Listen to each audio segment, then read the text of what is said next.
So let's go ahead and I want to create sort of a little bit of water over here, so we can sort of look out over the water. So if we look over here, this is gonna be sort of a little pond right here, at least the edge of it. And so to do that, I'm just gonna go to my massing and site and Toposolid and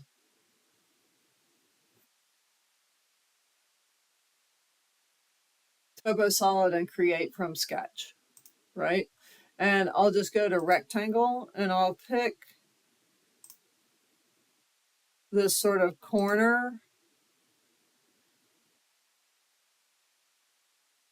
and I'm just going to draw it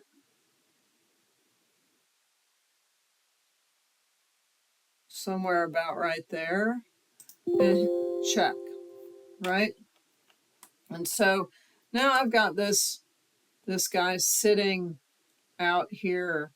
And what I want to do is I want to pick it and edit that type and duplicate it, and I'm going to make it into the pond, right?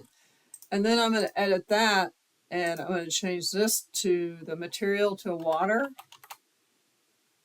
right? So I'll do site water, use render appearance, and seems weird. We make it kind of a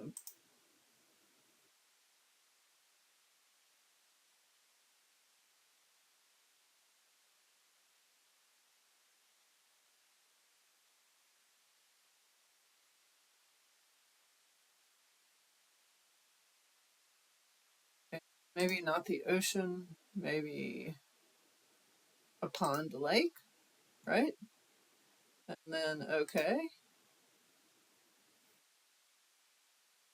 okay. And then I also want to edit the structure. It's 2 feet deep, but let's go ahead and make it, I don't know, for right now, 15 feet deep. We can adjust that later, right?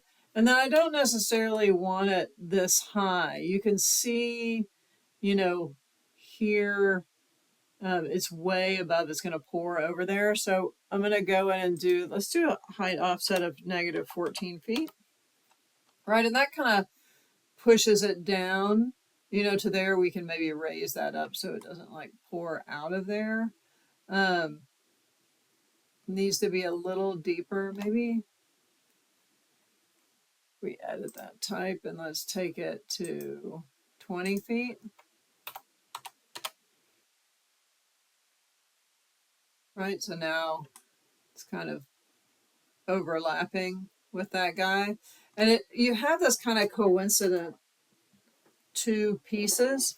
And so what I want to do is show you a couple of different ways that you can kind of deal with that.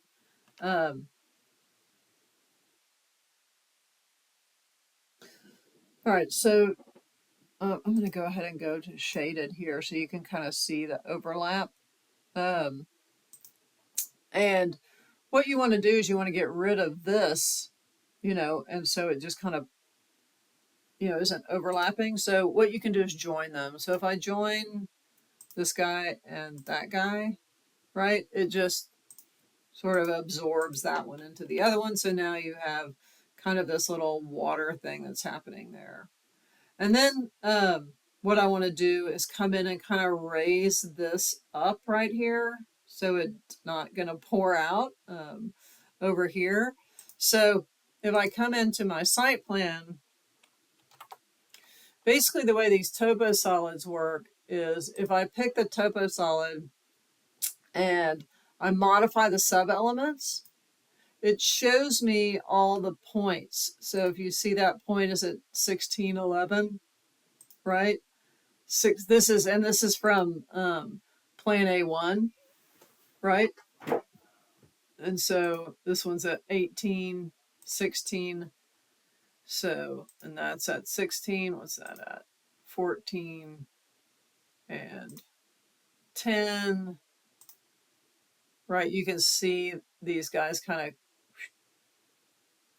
So if this guy's at 18, negative 18, and this guy's at negative 20. Then what we really need, this is at 14, right? So, you know, this guy is at negative 16. So if I come in and change this, let's change this to negative, you know, 14.6, right? And it'll pull that guy up. What's that guy? Negative 16. Let's change that to negative 14.6, right? So it's just going to re-contour this. And maybe we'll delete that one and maybe take that one to negative 16 or something like that, or negative 15. So we're kind of re-sloping that guy. You can see it. And then if I go to 3D, right, and hit escape a couple of times, you can see it starting to pull that up. But if we come and look at this guy, let's edit it here. Sub-elements.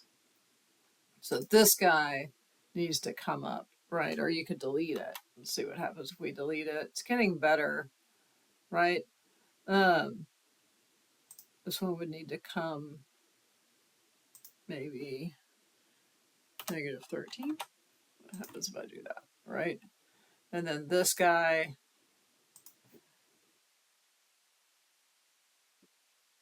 (13.6), maybe, right?